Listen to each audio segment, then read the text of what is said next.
Right, మంచిది. వాక్యాలకు వెళ్ళే ముందు ఒక చిన్న మాట చెప్తాను.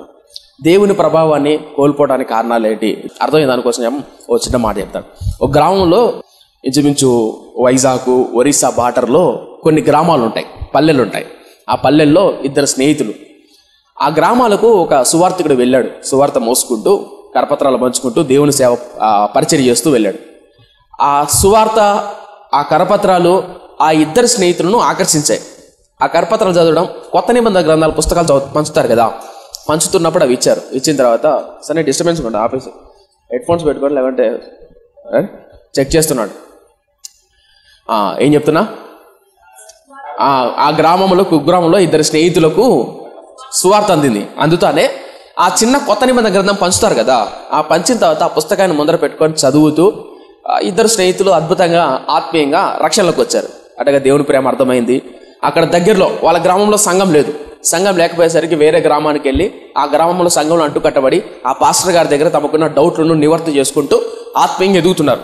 చిన్న చిన్నగా వీరిలో ఉన్నటువంటి ఆ మంట, వీరిద్దరిలో ఉన్నటువంటి ఆత్మీయత, పాస్టర్ గారు మా గ్రామానికి కూడా రండి పాస్టర్ గారు అని ఇద్దరు భంగపడి చదువుతున్నారు. 10th క్లాస్ అయిపోయింది, ఇంటర్ చదువుతున్నారు. ఇద్దరు తమ గ్రామానికి ఆ పాస్టర్ గారిని పిలిపించారు.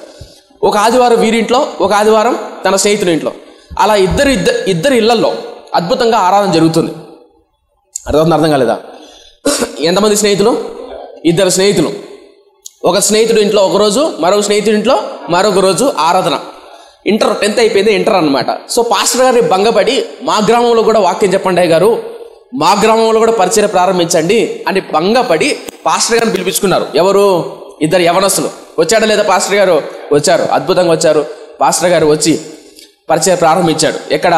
వాళ్ళ గ్రామంలో. అద్భుతంగా పరిచయం సాగుతుంది. అనేక మంది పిల్లలు, అనేక మంది ముసలోళ్ళు, ముతకోళ్ళు పల్లెల్లో ఉంటారు కదా కుగ్రామంలో, వాళ్ళందరినీ కూర్చోబెట్టేవాళ్ళు. ఆదివారం పొద్దున్నే వాళ్ళ ఇల్లు ఆరాధనకు రెడీ అనుకో, పరిచయం చేసేవాళ్ళు ఇద్దరు స్నేహితులు. ఆ రోజు పొద్దున్నే పెళ్ళికి ఎలా పిలుస్తారో అలా ప్రతి ఇంటికి వెళ్ళి, అవ్వా ఈరోజు మా ఇంట్లో ప్రార్థన ఉంది, మీరు తప్పకుండా రావాలి అని ఇద్దరు యవనస్తులు భారంతో వెళ్ళి ప్రతి ఇంటికి వెళ్ళి ప్రతి యవనస్తుని, ప్రతి పిల్లోని పిలుచుకొచ్చేవాళ్ళు. ఎక్కడికి? వాళ్ళ ఇళ్లకు. ప్రతి ఆదివారం వెళ్ళేవారు, ఇంటింటికి వెళ్ళేవారు వాళ్ళ గ్రామంలో. గ్రామాలలో బంధువులు కాకపోయినా, చుట్టాలు కాకపోయినా వరుసలు పెట్టి పిలుచుకుంటారు. పిలుస్తారు లేదా? ఈవెన్ మా అత్త వాళ్ళ ఊరికి వెళ్ళినా, మా అమ్మమ్మ ఊరికి వెళ్ళినా, ఏరా బామర్ది, ఏరా బావ బాగున్నావా, ఏం తిన్నావా అని. పల్లెల్లో ఒకప్పుడు కులాలు ఇలా ఉండేవి, కానీ కొంతమంది ఏం చేస్తారంటే వరుసలు పెట్టి బాగా కలిసిపోతారు.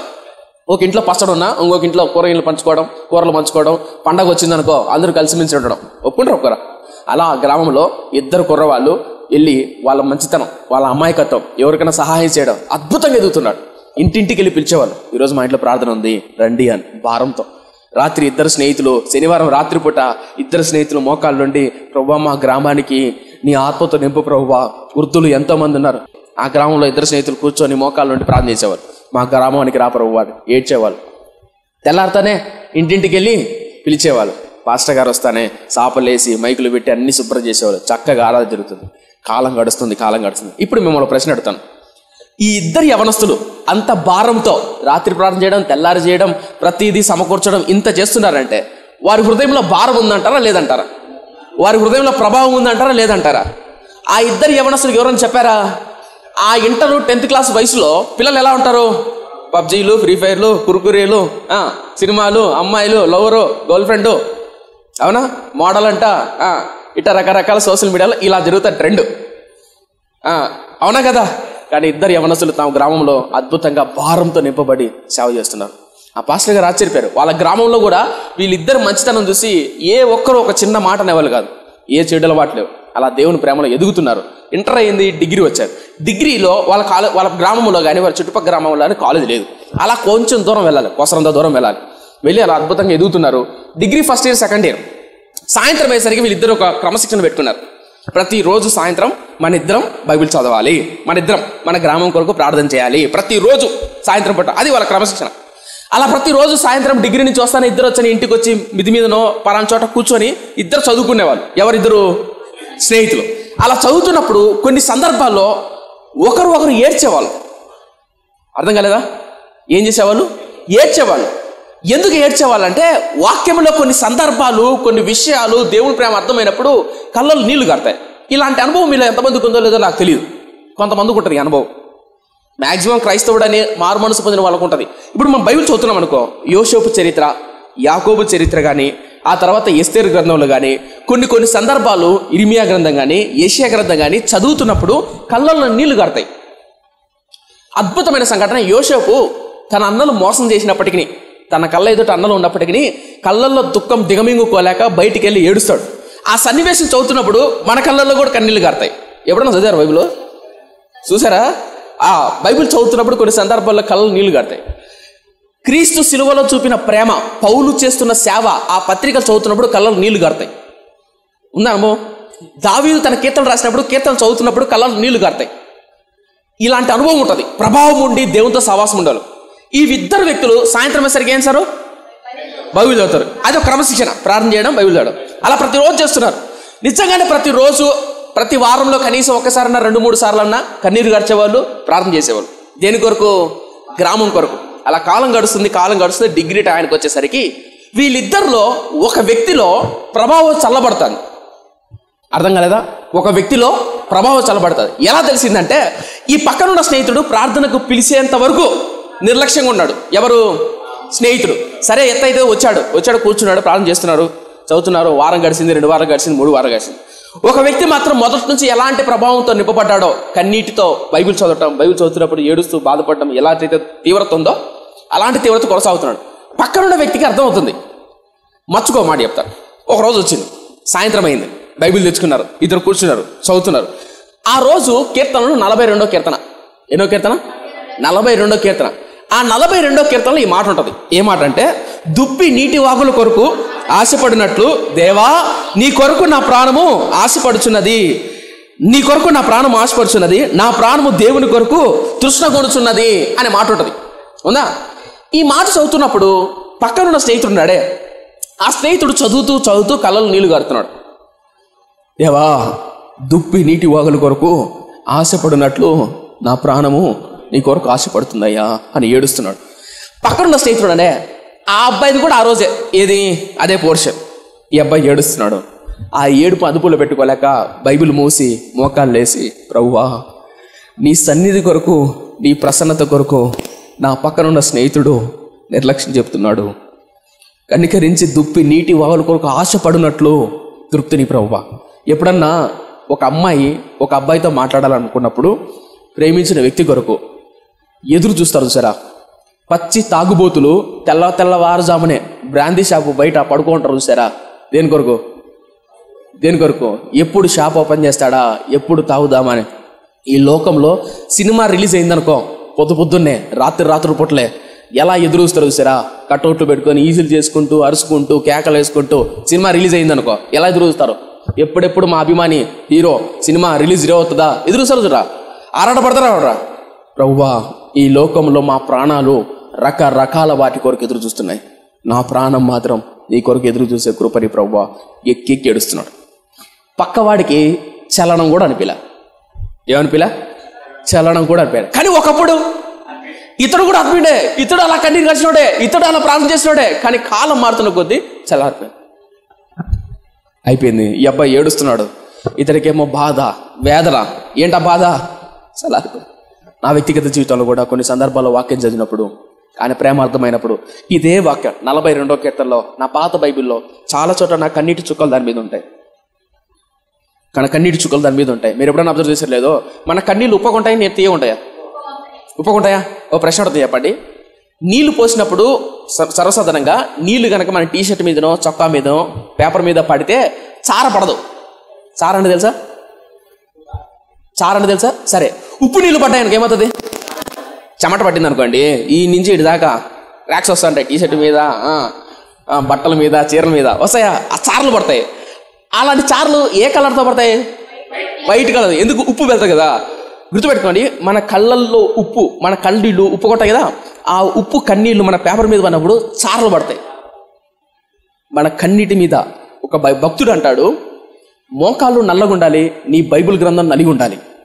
గువ్వ కళ్ళ వల్లే ఎవరైతే ప్రార్థన చేస్తాడో, ఎవడైతే తన కళ్ళను గువ్వ కళ్ళ వల్లే కాపాడుకుంటాడో వాడిలో ప్రభావం ఉంటుంది అంటాడు. నిజంగా నా ఆత్మయాత్రలో కూడా ఇదే 42వ కీర్తన. మనం రీసెంట్గా నా పాత బైబిల్ తీసినప్పుడు ఎన్ని కన్నీటి చుక్కలు ఉంటాయో అలాంటి ప్రభావంతో చదివిన రోజులు ఉంటాయి. అలాంటి భారంతో వాక్యాన్ని చదివిన రోజులు ఉంటాయి. కాలం మారిన తర్వాత చదువుతుంటే ఏమనిపించదు, ఏదో న్యూస్ పేపర్ చదువుకుంటూ పోతున్నట్టు ఉంటుంది. చల్లారిపోయి ఉంటుంది. ఆ ప్రభావం కానరాదు, ఆ కన్నీరు కానరాదు, ఆ ప్రార్థన రాదు, ఆ తృప్తి అనిపించదు. నిజంగా ఆశపడినట్టు ఉండదు ప్రాణం. నిజంగా దుప్పి నీటి బావుల కొరకు ఆశపడినట్లు అనిపించదు, చల్లారిపోయి ఉంటుంది. సేమ్ పక్క వ్యక్తికి అలా అనిపించింది. తట్టుకోలేకపోతున్నాడు, మదన పడుతున్నాడు, ఎక్కడో లోపం జరిగింది. నా పక్కన ఉన్న వాటం కాపాడుకుంటున్నాడు, నేను ఎందుకు చల్లారిపోయాను, బాధపడుతున్నాడు, మదన పడుతున్నాడు. ఇతడు మాత్రం బైబిల్ మూసి మొక్కలేసి దుప్పి నీటి వాగుల కొరకు ఆశపడినట్లు నా ప్రాణం ఎప్పుడు నీ కొరకు ఆశపడి, నీ ప్రభువా, నా ప్రాణమా, నా దేవా, నీ కొరకు నా ప్రాణం ఆశపడుతుందయ్యా, దేని కొరకు ఆశపడినకు, నీ సన్నిధి కొరకు అని ఏడుస్తున్నాడు, ప్రార్థన చేస్తాడు. ప్రార్థన అయిపోయింది, బయలు మూసాడు, పక్కన చూస్తాడు. పక్కన ఫ్రెండ్ మాత్రం చదువుకోబుద్ధి కాలే, ప్రార్థన చేయబుద్ధి కాలే, గుమ్మ మూసున్నాడు. పక్కనున్న స్నేహితుడు మూలం కూర్చొని చూస్తూ ఉన్నాడు. ఎవరికల్లా? స్నేహితుడికల్లా. బాధపడుతున్నాడు. ప్రార్థన అయిపోయింది. అడిగాడు, అరే నువ్వు ఇంత అద్భుతంగా ప్రార్థనలో నమ్మకంగా కొనసాగుతున్నావు, నీ ప్రార్థనలో కన్నీరు, నీ ప్రార్థనలో భారం కనపడుతుంది. ఒకప్పుడు నేను ఇలా ఉండేవాడిని, ఎప్పుడైనా ఒక విషయం చెప్తాను. మీరు మంచి వంటకారు అనుకో, వంట చేసే ప్రొఫెషనల్స్ అనుకో, ఎవరైనా సరే వంట తప్పుగా చేస్తా అంటే ప్రొఫెషనల్స్ అయినా మీరు తప్పు చేస్తున్న వ్యక్తిని చూస్తానికి కనిపెడతారా? ఇప్పుడు అనుకుందాం, బయలుదారి కానీ మేస్త్రి కానీ ఎవరైనా అన్న వాళ్ళు ఉన్నారు అనుకుందాం. ఫర్ ఎగ్జాంపుల్, కొత్తగా పనిచేసినాడు సిమెంట్ కలిపేటప్పుడు కానీ ఇటుకలు పెట్టేటప్పుడు కానీ తప్పు పెడుతున్నాడు అనుకో, ప్రొఫెషనల్స్ వ్యక్తి ఏం చేస్తారు? కనిపెట్టేశారు. అరే నువ్వు తప్పు చేస్తున్నావు ఏంటండి, అర్థం కాలేదు, కనిపెడతారు. ఒప్పుకుంటా? ఇప్పుడు నా మాట, ఒకప్పుడు ఇంత ఆత్మీయంగా ఇంత ప్రభావంతో కన్నీటితో ప్రార్థన చేసిన ఇద్దరు స్నేహితులే ఇప్పుడు చల్లారిపోయిన విషయం తెలుస్తుందా తెలీదా? దిగజారిపోయాడు తెలుస్తుందా తెలీదా? తెలిసిందే. కానీ ఎక్కడ చల్లారిపోయాను, ఎందుకు చల్లారిపోయాను అర్థం కావట్లే. అడిగాడు, కూర్చున్నారు ఇద్దరు. భోజనం టైం అయింది, ఇంకా రాత్రిపూట ప్రార్థన అయిపోతే ఇంకేం చేయాలా? భోజనంకి వెళ్ళా.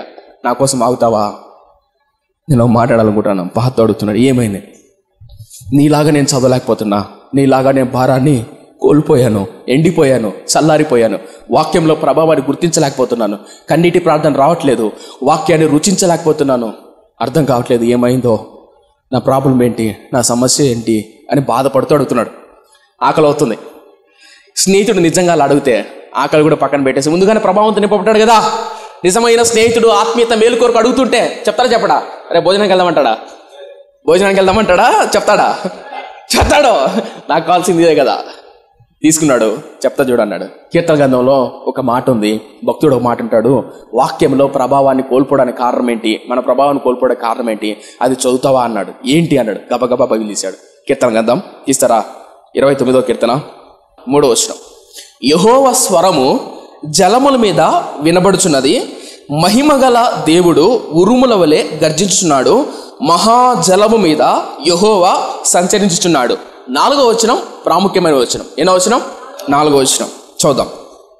యెహోవా స్వరము బలమైనది, యెహోవా స్వరము ప్రభావము కలిగినది.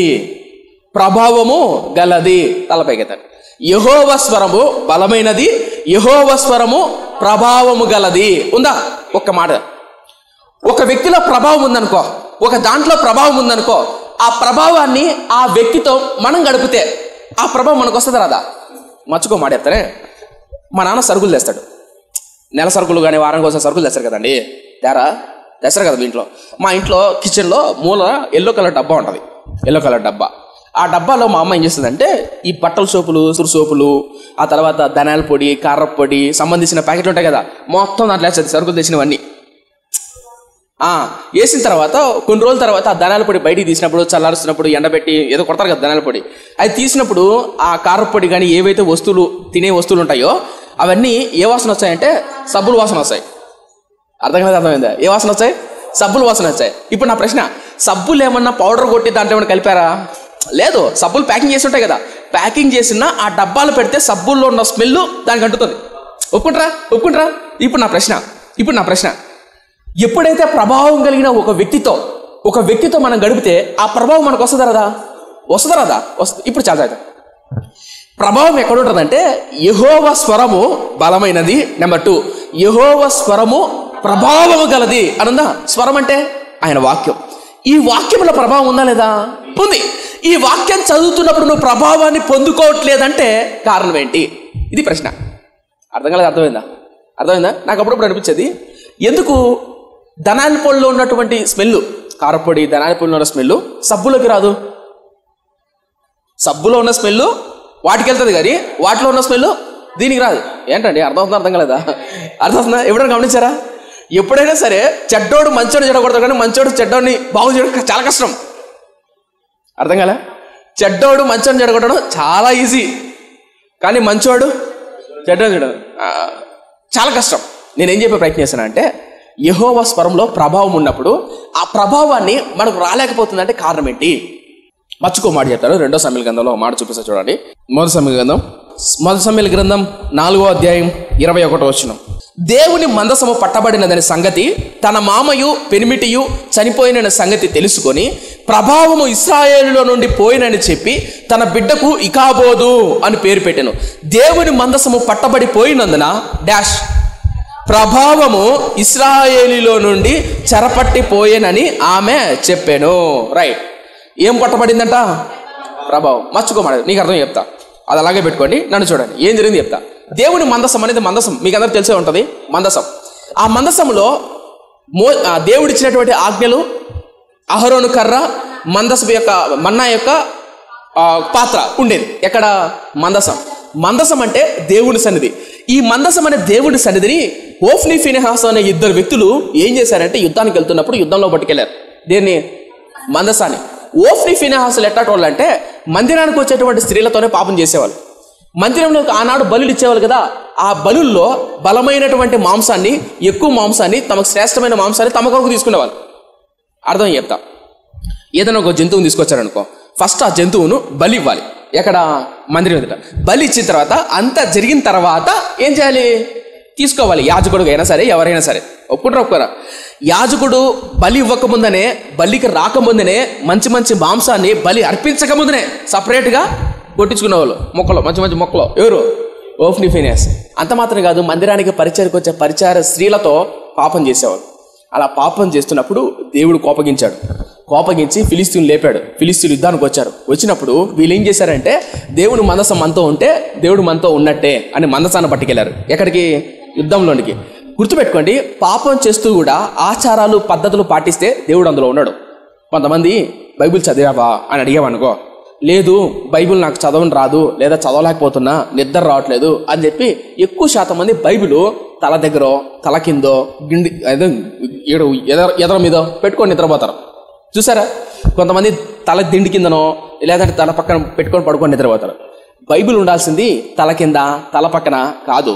దేవుని వాక్యం మన గుండెల్లో ఉండాలి. సరే, విషయానికి వెళ్దాం. అలా వెళ్ళారు, మందసం పట్టుకెళ్లారు. పట్టుకెళ్ళి ఫిలిస్తీన్లు వచ్చారు, వచ్చి యుద్ధం చేశారు. యుద్ధం చేసి మందసాన్ని పట్టుకెళ్ళారు. మందసం పోతే ఏం పోయినట్టు అంట? ప్రభావం పోయినట్లు. ఏం పోయినట్టు? ప్రభావం పోయినట్టు. అసలు ప్రభావం ఎందుకు పోతుంది? పోవడానికి కారణం ఏంటి?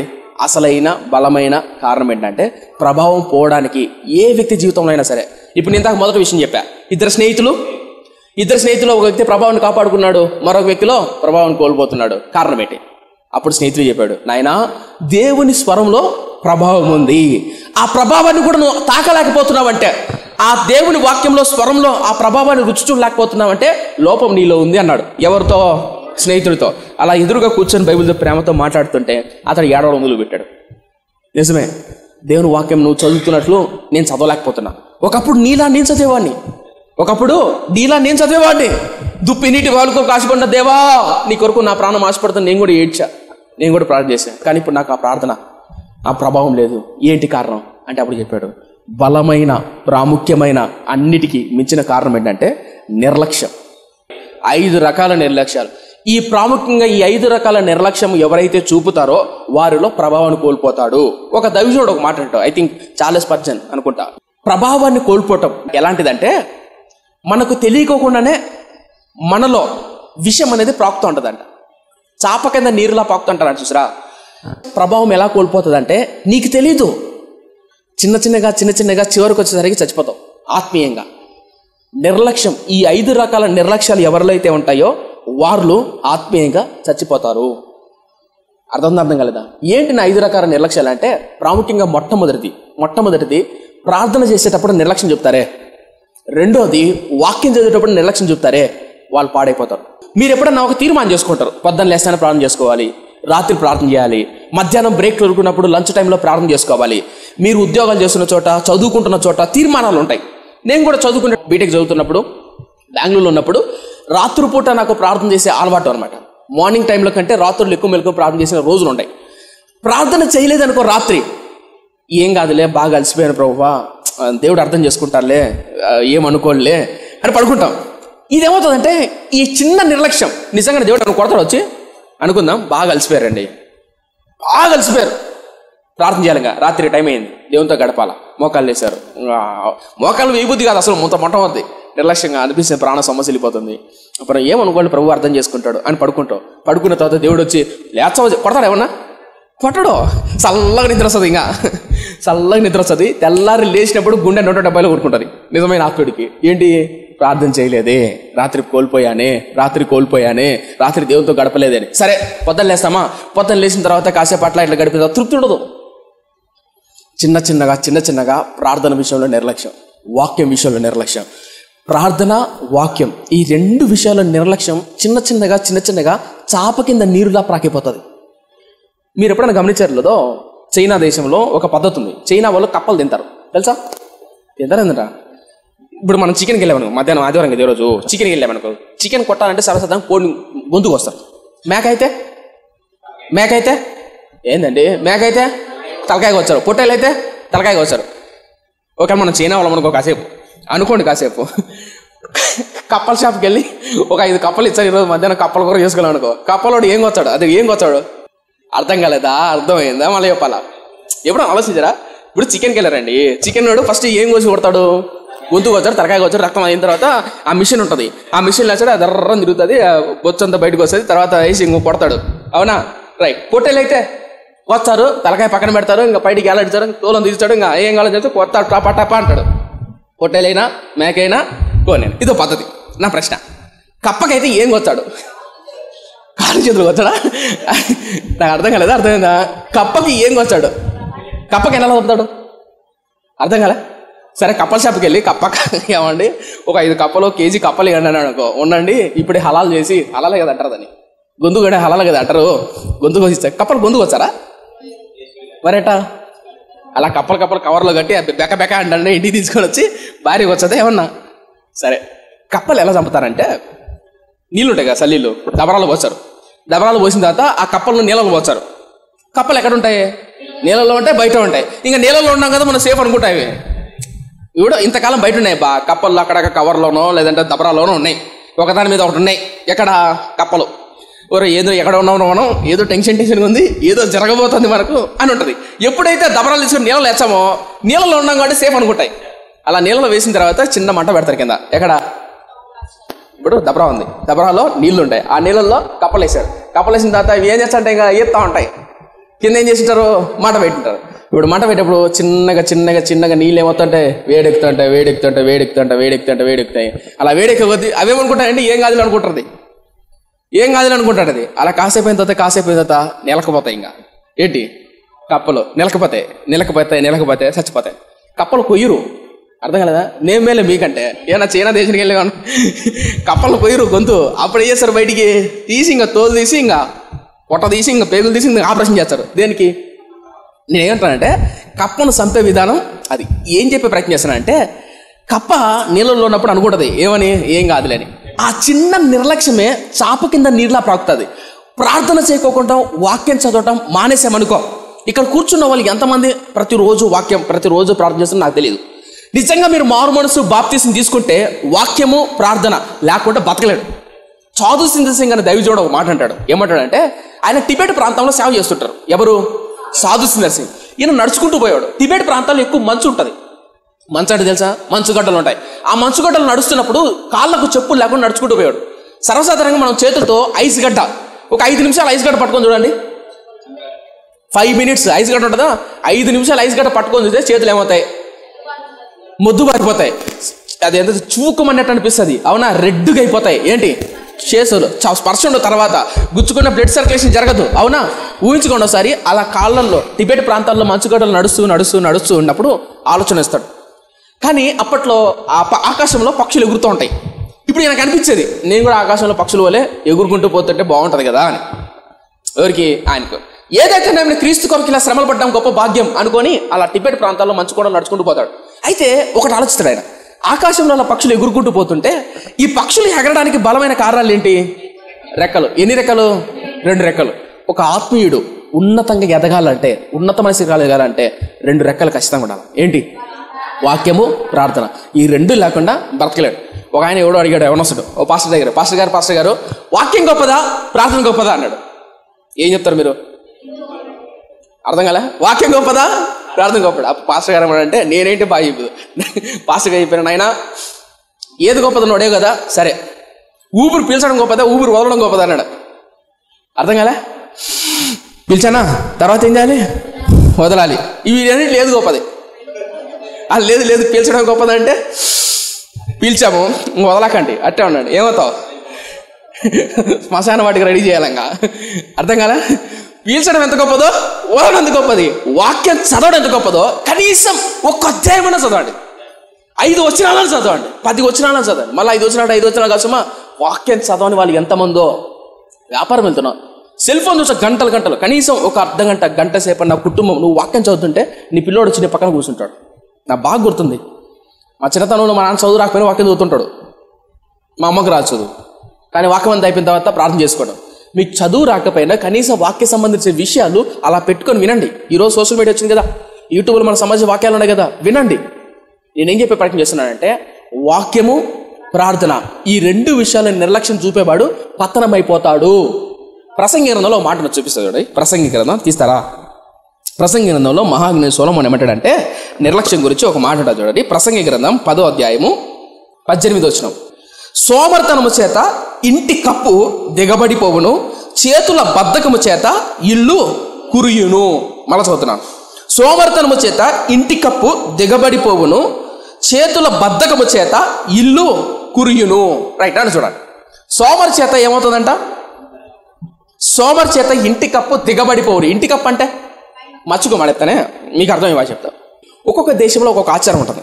మన భారతదేశంలో ఒక ఆచారం ఉంటుంది, సౌత్ ఇండియాలో ఒక ఆచారం ఉంటుంది, నార్త్ ఇండియాలో ఒక ఆచారం ఉంటుంది. ఇప్పుడు మన ఇల్లు కట్టుకుంటామా? సిమెంటు, కాంక్రీటు, ఇసుక, పైన కాంక్రీట్ వేస్తాం, అవునా? కానీ కొన్ని ప్రాంతాల్లో మీరు అమెరికాకి వెళ్ళారనుకో వాళ్ళు చెక్కలతో కడతారు. అమెరికాలో చెక్కలతో కడతారు, వీళ్ళు కాంక్రీట్తో అట్లా కట్టరు. ఒక్కొక్క ప్రాంతంలో ఒక్కొక్క విధంగా ఉంటుంది గృహ నిర్మాణం అనేది. అర్థమవుతుందా? ఇజ్రాయేల్ దేశంలో గృహ నిర్మాణం ఎలా ఉంటుందంటే ఇల్లు కట్టిన తర్వాత ఇంటి పైకప్పు ఉంటుంది సార్, ఆ పైకప్పు మీద మొక్కలు నాటేవాళ్ళు. అర్థం కాలేదు? అర్థమైందా? అంటే ఇంటి మీద బంకమట్టి లాగా ఉంటుంది, పైన బంకమట్టిలా దాని మీద మొక్కలు నాటేవాళ్ళు. కొన్ని ఆధారాల ప్రకారం ఆ కాలంలో ఇశ్రాయేలుడు, నజరేతు, గలిలయ ప్రాంతాల్లో ఇజ్రాయేల్ దేశంలో అలా మొక్కలు నాటేవాళ్ళు పైకప్పు మీద. అర్థమవుతుందా? ఇప్పుడు నేనేం చెప్పదలుచుకున్నానంటే మహాజ్ఞాని సొలొమోను ఏమంటాడే, సోమరితనం చేత ఇంటి పైకప్పు దిగబడిపోవును అనందా, చేతుల బద్ధకము చేత ఇల్లు కురియును అనందా. ఒక నిమిషం, ఈ ఇల్లు ఏదైతే ఉందో, మన ఇంటి ఆత్మీయత ఏదైతే ఉందో, సోమరితనం చేత, నిర్లక్ష్యం చేత మన ఇల్లు అనగా మన ఆత్మీయత, మన జీవితం, మన భౌతికమైన ఆత్మీయ జీవితం బద్దలైపోయే, ఒరిగిపోయే, కురిగిపోయే అవకాశం ఎక్కువ ఉంది. సోమరితనం అనగా నిర్లక్ష్యం అనే తత్వం చేత. ఇప్పుడు ఒక మాట చెప్తానే, ఇంటి పైకప్పు ఒరుగుతుందనుకో, తెలుసా తెలియదా మనకు ముందుగానే? మేము సివిల్ ఇంజనీర్ చదివేటప్పుడు, నేను చదివి సివిల్ ఇంజనీర్ కదా, ఐరన్లో ఒక తత్వం ఉంటుంది. పైన ఐరన్ వచ్చారా, ఐరన్ వాడతారు కాంక్రీట్లో కానీ, బ్రిడ్జిల్లో కానీ, డ్యామ్స్లో కానీ. ఐరన్ ఒక తత్వం ఉంటుంది. కర్ర ఉందనుకో, కర్రని ఇలా ఉంచామనుకో ఏమవుతుంది? నీకేమన్నా సిగ్నల్ ఇస్తుందా నేను ఇరుగుతున్నానని? ఇయ్యదు. అదే మీరు ఐరన్ వంచండి, ఇరగదు. ఏమవుతుంది? ఎక్స్పాండ్ అవుతుంది, వంగుతుంది. అవునా? ఐరన్ ఎందుకు వాడతారంటే ఎక్కువగా దాన్ని టెన్షన్ అంటారు, అంటే కంప్రెసర్ అంటారు, టెన్షన్ అంటారు. మేము చదువుకునేటప్పుడు అది పదాలు వాడేవాళ్ళు. సరే, ఈ విషయానికి వద్దాం. ఎప్పుడైతే లోడ్ ఎక్కువ పడుతుంది అనుకో, అంటే కాంక్రీట్ మీద కానీ బ్రిడ్జ్ మీద కానీ లోడ్ పడుతున్నప్పుడు ఏమవుతుందంటే ఈ వంగుతుంది అనమాట. అంటే బ్రిడ్జ్ ఇలా ఫ్లాట్ కూడా కదా, చిన్నగా ఇట్లా కరువు వస్తుంది. అలా కరువు వచ్చినప్పుడు అర్థమైపోతుంది ఏమని, దీని లైఫ్ స్పాన్ తగ్గిపోతుంది. ఇంకా కరువు వస్తుంది ఏమవుతుంది? కొలాప్స్ అయిపోతుంది. అర్థం కాలేదా? అర్థమైందా? అంటే ఒరుగుతుందన్న విషయం సిగ్నల్ ఇస్తుందా లేదా? అది ఇస్తుందా? Very good. ఇంటి కప్పు దిగబడుతున్నప్పుడు సిగ్నల్ ఇస్తుందా లేదా? హెచ్చరిక ఇస్తుందా లేదా? ఇస్తుంది. ఆ హెచ్చరిక ఇచ్చినా కూడా ఏం కాదులే అనుకున్నాం, ఏమవుతుంది? పడిపోద్ది. గుర్తుపెట్టుకోండి, ఒక దైవజనుడు మాట్లాడు అద్భుతమైన స్టేట్మెంట్. ఏమంటాడంటే, తెల్లవారుజామున మనం అలారం పెట్టుకుంటామే, అల్లారం కొడుతున్నప్పుడు ఈ రోజు లేవాలా అన్న హెచ్చరికను మనం మర్చిపోయి పడుకున్నప్పుడు ఆ సమయాన్ని, ఆ గంటను, ఆ క్షణాన్ని, ఆ సూర్యోదయాన్ని ఎలాగైతే కోల్పోతామో పరిశుద్ధాత్మ అంతరంగంలో హెచ్చరిస్తాడంట. ఇది నీకు క్షేమం కాదు, ప్రార్థన చెయ్యి, కోల్పోతున్నావు, దూరంగా పోతున్నావు అని హెచ్చరిస్తున్న సోమరితనముతో ప్రార్థన జీవితాన్ని, వాక్యం చదవటాన్ని దూరంగా పెడితే పరిశుద్ధాత్మ సహవాసాన్ని, పరిశుద్ధాత్మ సలహాలను, అద్భుతమైన అభివృద్ధిని, ఆశీర్వాదాన్ని కోల్పోతావు అన్నాడు. అర్థమైందా?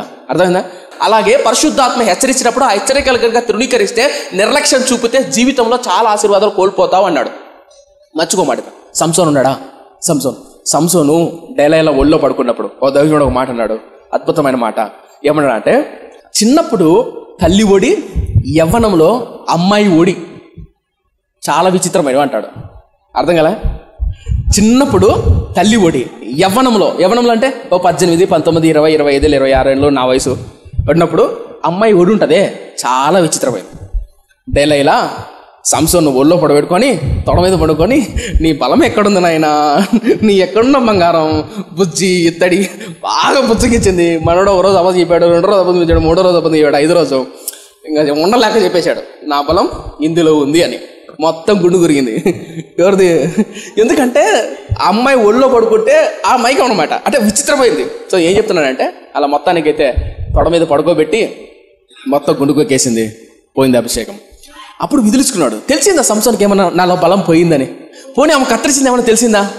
గుర్తుపెట్టుకోండి, మొదటిసారి అడిగింది చెప్పలా, రెండోసారి అడిగి చెప్పలా, మూడోసారి 5 సార్లు అడుగుతున్నప్పుడు అని అనిపించాలి. ఎవరికి? సంసోను. మొట్టమొదటిసారి తల్లిదండ్రులు చెప్పారు, నాయన అమ్మాయి మనకు మంచిది కాదురా అని. విన్నాడా? ఇంట్లో. సో మాటికి హెచ్చరిస్తాడు దేవుడు. హెచ్చరికకుండా డైరెక్ట్గా ఎవరిని కొట్టడు దేవుడు. మళ్ళీ ఇతను గుర్తుపెట్టుకోండి, ఇందాక ఒక మాట చెప్పా, కర్రను ఉంచామనుకో ఇరుగుతుంది కదా, ఇరిగిపోతుంది, అదేం నీకు సిగ్నల్ ఇవ్వదు. ఇప్పుడు కర్రల మీద కట్టారనుకోండి, మీరు పటాన్ని పడిపోతాయి కొన్ని కర్రలు, మీరు అప్పుడు చూసే లేదో. అవునా? కడ్డీ అలా కాదు, వంగుతుంది కడ్డీ, కొంచెం వంగుతుంది. అరే వంగుతుంది ఏది? ఓ ఏమో వంగిపోతుంది, ఇంకా మనకి ఏం స్టార్ట్ అవుతుంది చెప్పండి? భయం స్టార్ట్ అవుతుంది. ఓమో వంగుతుంది, దీనికి ఏదో ఒకటి చేయాలనిపిస్తుంది. అవునా? అయినా కూడా నువ్వు పట్టించుకోలేదనుకో తప్పి నీదే. అర్థందా? సో దేవుడు కొన్నిసార్లు మనకి హెచ్చరిక చెప్తాడు. ఒకేసారి జరగదు, జీవితంలో ఏది ఒకేసారి జరగవు. అందుకే నిందా చెప్పా, ఆత్మీయతలో ప్రభావం అనేది చిన్న కోల్పోతున్న పని ఒకేసారి జరగదు. అది ఒకేసారి జరగదు, కాలం మరిదికి అర్థమవుతుంది. ఇక్కడ కూర్చున్న మనకు, ఈ వాక్యాన్ని వింటున్న వాళ్ళకు కూడా, ఈవెన్ సేవకులు కావచ్చు, వాక్య ప్రకటన చేసే సేవకులు కావచ్చు, సండే స్కూల్ టీచర్లు కావచ్చు, పరిచారకులు కావచ్చు, ఎవరికైనా వాళ్ళ అంతరాత్మకు తెలుసు, నేను ప్రభావాన్ని కోల్పోతున్నాను, చిన్నగా దేవుని సన్నిధి నాకు లోపిస్తుంది, నిర్లక్ష్యంగా ఉన్నాను అని తెలుసు వాళ్ళకు. అప్పుడు తెలిసినప్పుడు ఏం చేయాలా? రియాక్ట్ అవ్వాలా. అరే ఏం చేయాలా? ఎందుకు నేను కోల్పోతున్నా? ప్రభావాన్ని ఎందుకు కోల్పోతున్నా? ఎందుకు వాక్యాన్ని దర్శించలేకపోతున్నా? తిరిగి నిలబడాలి. సో విషయానికి వద్దాం. సో 2 విషయాలు నిర్లక్ష్యం చేసి ఏమవుతుంది? పడిపోతాం, జారిపోతాం. 3వది పాపం విషయంలో నిర్లక్ష్యం. ఏదైనా చిన్న తప్పు చేసామనుకో, ఏం కాదులే, ఒక అమ్మాయితో మాట్లాడినా, బూతులు కానీ, సరసోక్తులు కానీ, పెద్దలను నిర్లక్ష్యంగా మాట్లాడినా, ఏ పాపమైనా సరే మనం చేసినప్పుడు అనిపించినప్పుడు దాని విషయంలో పశ్చాత్తాపడండి. మొట్టమొదటిది ప్రార్థన, వాక్యము. 3వది పాపం విషయంలో నిర్లక్ష్యం. పాపం విషయంలో నిర్లక్ష్యం చూపిస్తే కనుక ఆత్మీయతలో దిగజారిపోతాం, చల్లారిపోతాం. పాపం విషయంలో జాగ్రత్తగా ఉండండి. మీకు గుర్తుందో లేదో, చాలా కాలం మంది ఆశా భక్తుడు పాపం చేసినప్పుడు ప్రవక్త హెచ్చరిస్తాడు, ఆశా నువ్వు తప్పు చేస్తున్నావు, నువ్వు పాపం చేస్తున్నావు అన్నప్పుడు విన్నాడా? వినలా, పతనం అయిపోయాడు. సో దేవుడు మనల్ని హెచ్చరిస్తాడు మన పాపం కూడా వెళ్తున్నప్పుడు. దయచేసి పాపానికి బానిసలు అవ్వకండి. ఒక దైవజనుడు మాట్లాడాడు, ఒక అమ్మాయితో ఒక మాట అయినా, ఒక సిగరెట్ అయినా, ఒక వ్యసనమైనా సరే, వ్యసనం అనేది వెంటనే రాదు. బిలిగ్రామ్ అని దైవజనుడు ఒక మాట అంటాడు, అద్భుతమైన మాట. ఏమంటాడంటే, పాపం అనేది మొట్టమొదట అలవాటు కాదు, ఒక ఆలోచన రావాలి. ఆలోచన ప్రతిరోజు నీకు ఆలోచన వస్తున్నాడు. ఆలోచన ఏమవుతుందంటే, ఆలోచన చేసి క్రియ అవుతుంది. ఆ క్రియ అలవాటు అవుతుంది. మీకు అర్థం కాలేదేమో, నేను అర్థం చెప్తా. ఇప్పుడు ఒక అమ్మాయిని చూసావు, లేదా ఒక అబ్బాయిని చూసావు, లేదా ఒక సిగరెట్ చూసావు, ఓ మందు చూసావు, తాగుదామా అనిపిస్తుంది, తిరుగుదామా అనిపిస్తుంది. అనిపించింది ఎక్కడ అనిపిస్తుంది? ఫస్ట్ ఇక్కడ అనిపిస్తుంది మైండ్లో. నేనేం చెప్తానంటే, చూసిన వెంటనే ఆలోచన పుడుతుంది, ఆలోచన క్రియలో పెడతాం పడుతుంది, ఆ క్రియ అలవాటు అవుతుంది. అర్థం కదా? చూపు, ఆలోచన, క్రియ, అలవాటు. అంటే ఈ అలవాటే పాపానికి బానిసం చేస్తుంది. కాబట్టి మన చూపులు కాపాడుకోవాలి, మన ఆలోచనలు కాపాడుకోవాలి. ఒక దైవజనుడు పౌలు అద్భుతమైన మాట అంటాడు. ఏమంటాడంటే పౌలు, క్రీస్తుకు విరుద్ధమైన ప్రతి ఆలోచనను చెర్రపట్టి ఈడ్చి క్రీస్తుకు లోపరుచున్నాను అంటాడు. ఒక యవనస్తుడు నాకు ఫోన్ చేశాడు, పాపానికి మానేసాను, నా వల్ల కావట్లేదన్నా, ఆలోచనలో తలంపుల్లో పాడైపోతున్నాను, ఒక అమ్మాయిని చూసినప్పుడు తలంపుల్లో పాడైపోతున్నాను అన్నప్పుడు ఒక మాట చెప్పా.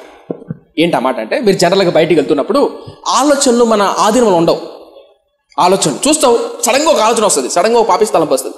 జాగ్రత్త గుర్తుపెట్టుకోండి. అందుకని పౌలు ఏమంటాడంటే, క్రీస్తుకు విరుద్ధమైన ఆలోచనలు చెర్రపట్టి ఈడ్చి క్రీస్తు దగ్గర రా. చెరపట్టడం అంటే ఏంటి అర్థం కలదా? చెర్రపట్టడం అంటే ఏంటి? చెర్రపట్టడం అంటే బలవంతంగా తీసుకురావాలా. ఏంటిది? ఆలోచనలు. కొన్నిసార్లు ఆలోచనలు వెళ్తాయి, రావంటంలే. మార్టిన్ లూథర్ అనే దైవజనుడు కూడా బైబిల్ తర్జుమా చేస్తున్నాడంట.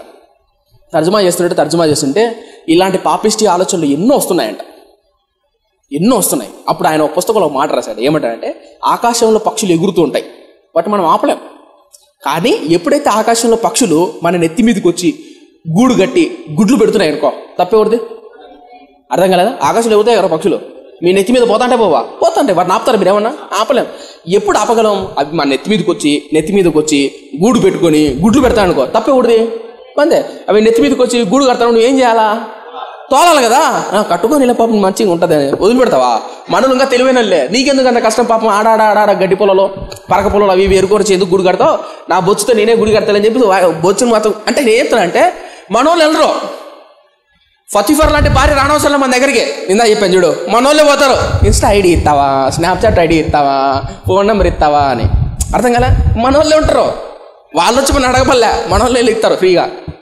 నేనేం చెప్తానంటే, అలాంటి అలవాటుకు బానిసైనామనుకో, పాపానికి అలవాటు తత్వం వచ్చిందనుకో, పాడైపోతాం. సో ప్రార్థన విషయంలో నిర్లక్ష్యం, వాక్యం చదవడం నిర్లక్ష్యం, తర్వాత పాపం విషయంలో నిర్లక్ష్యం. ఇంకా నాలుగోది పరిచర్య విషయంలో, సేవకు వెళ్ళడం విషయంలో, సేవకు సహకరించడం విషయంలో నిర్లక్ష్యం. మచ్చుమాడెత్తనం. మన మందిరంలో రిఫరెన్స్ చూపించారు, త్వరగా అయిపోతాం, ముగిచ్చేస్తున్నా, సమయం అయిపోతుంది. మన మందిరంలో ఇంతకుముందు ఒక అబ్బాయి ఉండేవాడు. పరిచర్య ఎలా చేసేవాళ్ళు అంటే, అద్భుతమైన పరిచర్య చేసేవాళ్ళు, బాగా కష్టపడేవాళ్ళు, వాయిద్యాలు వాయించేవాళ్ళు, ఎడిటింగ్ విషయంలో పరిచర్య సహకరించేవాళ్ళు. మందిరానికి కార్యక్రమం ముందున ఆయన పరిచర్యకు రావాలంటే వచ్చేవాళ్ళు. ఎప్పుడైతే పరిచర్యని వెనక పెడుతుంటారో, పరిచర్యను సేవను పరిచర్యలు వెనక పెడుతుంటారో, చిన్నగా వాళ్ళ ప్రభావం తగ్గిపోతుంది. నేను కొన్ని సందర్భాలు ఆలోచిస్తాను. సోమవారం నుంచి శనివారం వరకు కొంతమంది లేడీస్ వస్తారు మందిరంలో పరిచర్య చేయడానికి.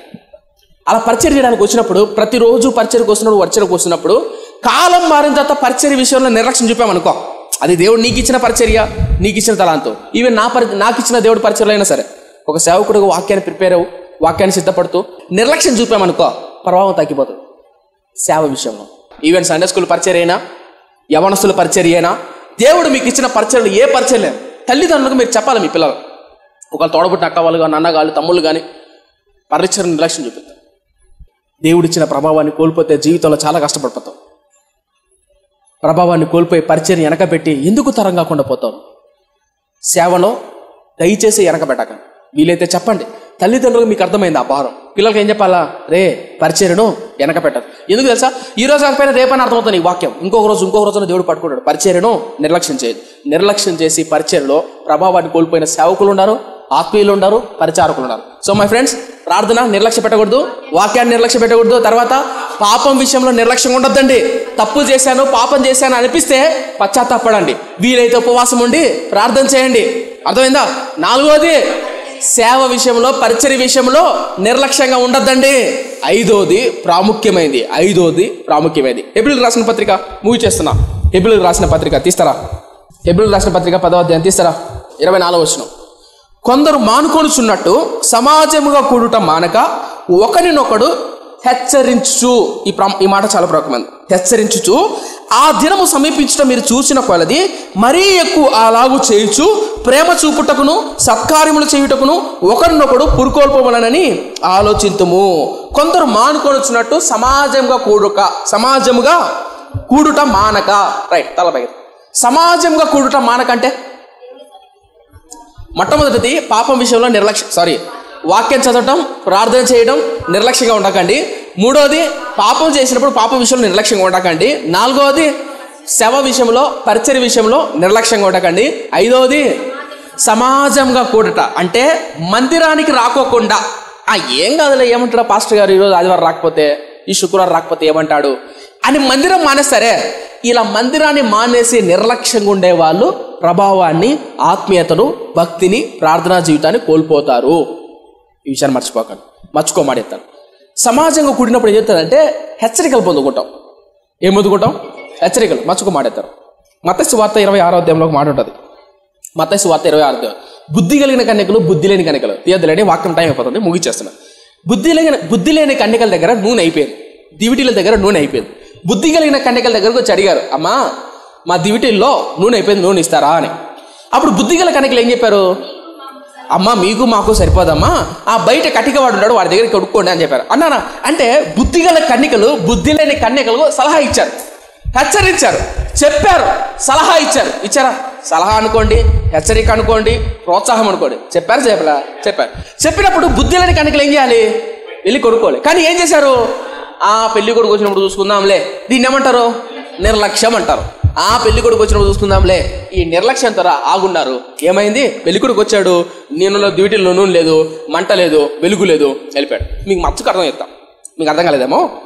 మన ఇండియాలో ఎలా ఉంటుందంటే పెళ్లి కల్చర్ గురించి చెప్పి మాట్లాడు. మన ఇండియా ఎలా ఉంటుందంటే, అంటే నాకు తెలిసింది చెప్తాను సుమా, పెళ్లి కొడుకు ఇళ్ళలో ఎక్కువ పెళ్లిళ్ళు జరుగుతాయి, అంతేనా? పెళ్ళిళ్ళు అయినా లేదా? అయినాయి కదా, రైట్. పెళ్లి కొడుకుల ఇళ్లలో పెళ్లి జరుగుతాయి. అయిన తర్వాత ఎక్కడైతే పెళ్లి చేయాలనుకుంటున్నారో పెళ్లి కొడుకును అటు పెళ్లి కూతురు ఆ పక్కన కూడా ఈ పక్క కూడా తెల్ల గుడ్డ నల్ల గుడ్డ ఏదో గుడ్డ పట్టుకొని పైన గొడుగు లాంటి తోడు పెట్టుకొని ఇంకా పెళ్లి కూతురు వచ్చా అంటే ఆ పక్క బ్యాండ్ వేల మౌతా అంటే ఇంకా పెళ్లి కూతురు పిలుచుకోవాలని వెళ్తారు. చూడలేదా? పెళ్లి కూతురు పిలుచుకెళ్తారు, అంతేనా? పెళ్లి కొడుకుని పిలుచుకెళ్తారు, అంతేనా? ఏంటండి అంతే కదా, వెళ్తారు, ఒకసారికి వెళ్తారు, పెళ్లి చేస్తారు. కానీ యూదులు అలా కాదు.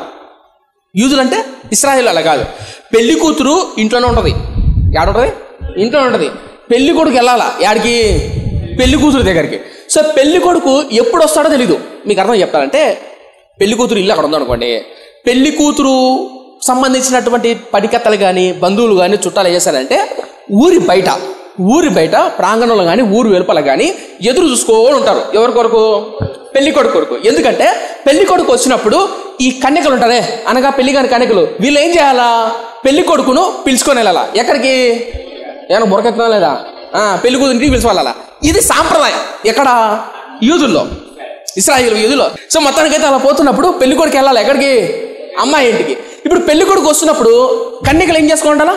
దివిటీలు రెడీ పెట్టుకున్నారు. దివిటీలు ఎందుకున్నారంటే ఎక్కువ శాతం పెళ్లి కొడుకు పగలు వస్తాడో రాత్రి వస్తాడో ఎప్పుడు వస్తాడో తెలియదు. ఒకవేళ రాత్రి వచ్చాడు అనుకో, ఏం కావాలా?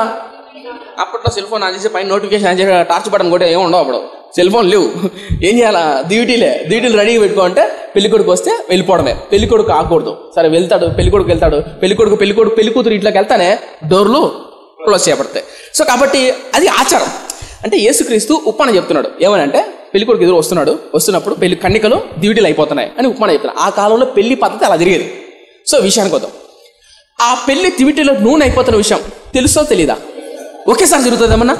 ఒకేసారి కళ్ళు మూసుకోవాలి, అయింది అప్పుడే నూనె అయిపోయిందే అనిపిస్తుందా? కొంచెం తగ్గుతుంది. అవునా? తగ్గుతుంది. మనకు తెలుసు మన ఆత్మీయతలో తగ్గుతున్నాం, చల్లారిపోతాం, మనకు తెలుస్తుంది. సో తగ్గుతుంది. ఏం చేయాలా? జాగ్రత్త పడాలా, హెచ్చరిక పడాలా. డ్యూటీలు తగ్గిపోతుంది, పట్టించుకోలేదు. పెళ్లి కొడుకు వచ్చాడు, అయిపోయింది. గుర్తుపెట్టుకోండి, ఆత్మీయతలో సంఘానికి మానేయడం, నిర్లక్ష్యం చూపడం. సంఘంలో ఏం తెలుసా? హెచ్చరించే వాళ్ళు ఉంటారు. అంటే ఇప్పుడు పలానా వ్యక్తి ప్రార్థన చేస్తున్నాడు అనుకో, మీకేమనిపిస్తుంది? ప్రార్థన, అరే అన్న అంతలా ప్రార్థన చేస్తున్నాడే, ఆ అక్క బాగా పాటలు పాడుతుంది, నేనెందుకు పాడలేకపోతున్నా? ఆ తమ్ముడు బాగా చదువుతున్నాడు బైబిల్, నేనెందుకు చదవలేకపోతున్నా? ఒకరిని చూసి ఒకరు హెచ్చరికలు, ప్రోత్సాహాలు, బలాన్ని పొందుకునే అవకాశం ఉంటుంది. ఉదాహరణకు వీడికి వచ్చి సాక్ష్యం చెప్తారా?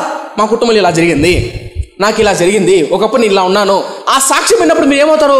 హెచ్చరిక పొందుకుంటారు, ధైర్యాన్ని పొందుకుంటారు, బలాన్ని పొందుకుంటారు. ఆ అక్క జీవితంలో ఇలా జరిగినప్పుడు, ఆ అన్న జీవితంలో ఇలా జరిగినప్పుడు నా జీవితంలో ఎందుకు జరగదు? దేవుడు నన్నెందుకు దీవించాడు?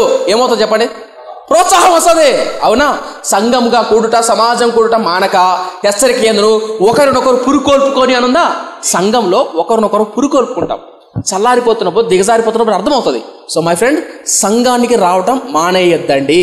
సంఘానికి రావడం మానేస్తే ఆత్మీయతలో, వాక్యం విషయంలో, ప్రార్థనా జీవితం విషయంలో, ఆశీర్వాద విషయంలో చల్లారిపోతారు, ఆశీర్వాదాలు పోగొట్టుకుంటారు.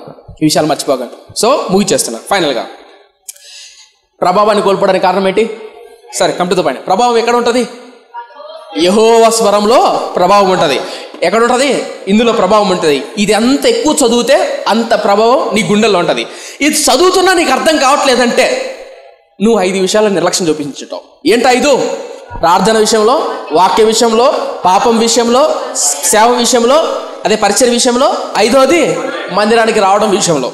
ఈ 5 విషయాలు ఎవరైతే నిర్లక్ష్యం చూపుతారో వారిలో ప్రభావం కోల్పోతారు. చాప కింద నీరులాగా ప్రాకిపోతారు. ఇది ఒక రోజులో జరగదు. మళ్ళా చిన్న చిన్నగా వన్స్ అపాన్ ఏ టైం ఏమైపోతారంటే తమలో శక్తి ఊడిపోయి సంసోను వలె గుడ్డి వాళ్ళై తడువులాడుతుంటారు. గుడ్డోళ్ళు లాగా తడువులాడతారు. అలా అయిపోతుంది ఆత్మీయ జీవితం. ఒకప్పుడు బాగుండోళ్ళే నాకు తెలిసిన ఎంతోమంది ఉన్నారు. ఇదే కడప పట్టణంలో నాకు తెలిసిన సేవకులు, నాకు తెలిసిన విశ్వాసులు, యవనస్తులు చాలామంది ఉన్నారు. గుడ్డోళ్ళై తడువులాడుతున్నారు, పాపానికి బానిసే. దయచేసి ఈ వాక్యాన్ని ఎవరైనా సరే ఎలాంటి ఈ 5 విషయాలు నిర్లక్ష్యంగా ఉంటే సంఘానికి వెళ్ళకోకుండా, ఈరోజు సోషల్ మీడియా వచ్చింది కాబట్టి ప్రతి ఒక్కరు యూట్యూబ్ ఆన్ చేయడం, లైవ్ చూడటం. లైవ్ చూడటం తప్పు కాదు, కానీ తప్పకుండా మీ మందిరాలకు వెళ్ళాలి. లైవ్ చూడడం తప్పు కాదు సుమా, చూడండి. కానీ మందిరాలకు వెళ్తే ఆ సన్నిధి, ఆ ప్రజెన్స్, ఆరాధన, ఆ వాక్యం మనకు అర్థమవుతుంది. బాగుంటుంది ఆ సన్నిధి, ఆ సావాసం. అవునా కదా? సో మందిరాలు మానకండి. ప్రతి ఆదివారం రండి, ప్రతి శుక్రవారం రండి. వీలైతే శుక్రవారంలో మొదటి శుక్రవారం ఉపవాస ప్రార్థన రండి, ప్రార్థన చేయండి, ఆత్మీయంగా బలపడండి. తర్వాత సేవ విషయంలో దేవుడు మీకు అప్పగించిన పరిచర్యలో నిర్లక్ష్యం చూపకండి. 3వది పాపం విషయంలో నిర్లక్ష్యం చూపకండి. 2వది వాక్య విషయంలో. 1వది ప్రార్థన. మర్చిపోక ప్రార్థన చేద్దాం. పరిశుద్ధుడా నా కన్న తండ్రి, కృపగలైన దయగల మా దేవ, విత్తబడిన మాటలు నాలో మాలో నిరంతరంగా ఫలింపచేయండి. ఎవరైతే ప్రభువా నీ పిల్లలు నిర్లక్ష్యంగా ఉన్నాం, చల్లారిపోతున్నాం, ప్రార్థన విషయంలో, వాక్యం విషయంలో, పాపం విషయంలో, పరిచర్య విషయంలో, సంఘం విషయంలో అని ఎవరైతే నీ బిడ్డలు బాధపడుతున్నారో క్షమించు ప్రభువా. నీ బిడ్డలు లేవనెత్తు ప్రభువా. నైనా ప్రార్థన విషయంలో, వాక్యం విషయంలో తిరిగి నీ బిడ్డలు లేవనెత్తండి. వ్యాపారస్తులు, ఉద్యోగస్తులు వారి పనికి వెళ్తున్నప్పుడు నైనా కాసేపు నీతో గడపగలిగే కృపనివ్వండి. తమ శరీరం నైనా సహకరించినప్పుడు దయతోనైనా శరీరానికి బలాన్ని, శక్తినివ్వండి. నీ సన్నిధిలో నీ బిడ్డలు గడపాలి. పాపం విషయంలో నిర్లక్ష్యం, ఏ పాపానికి, ఏ రహస్యమైన పాపానికి బానిసలై ఉన్నారేమో ఆ రహస్యమైన పాపం నుంచి నీ బిడ్డలు విడుదల దయచేయండి. అలాగే నైనా వారికి అప్పగించిన బాధ్యతలు, పరిచర్య విషయంలో యవనస్తులేమి, మధ్య వయసులేమి అప్పగించిన, అలాగే నీ సేవకునైన నా విషయంలో ఏ విషయమైన ప్రభువు పరిచర్యలో, సేవ విషయంలో నిర్లక్ష్యం చూపకుండా కృపనిమ్ము. సంఘంగా కూడుట, మందిరానికి రావటం నిర్లక్ష్యం చేసే దౌర్భాగ్యమైన స్థితి మా నుంచి వద్దు, తీసేయండి ఆయన. ఈ 5 మాటలు వాళ్ళ స్థిరపరచమని, బలపరచమని, ఈ హెచ్చరికలతో ఆయన జాగ్రత్తగా బ్రతికే కృపనివ్వమని యేసయ్య నామమున అడిగి వేడుకుంటున్నాం మా కన్న తండ్రి. ఆమేన్.